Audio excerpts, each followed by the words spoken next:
थांबायचंय? थांबू का बोलू? अजान चालू आहे ना, थांबू ना? थांबू ना? हा, थांबू ना? चालेल.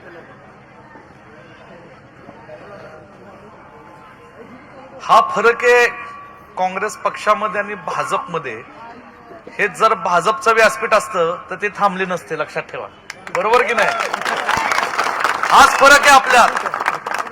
काँग्रेस राष्ट्रवादीची आम्ही सगळी मंडळी ही अशा संस्कारातली आम्ही मंडळी आहोत की आम्हाला पूर्वीपासून आमच्या वडीलधाऱ्यांनी, आमच्या पूर्वजांनी, आमच्या राजकीय पक्षाच्या विचाराने हे संस्कार दिलेले आहेत की आपल्याला प्रत्येक जाती धर्मातल्या माणसाचा सन्मान आणि आदर या ठिकाणी करायचा आहे. ह्या संस्कारातनं आज मी आणि जयंतराव पाटील साहेब या व्यासपीठावर खरं तुम्हाला विनंती करायला आलेलो आहे.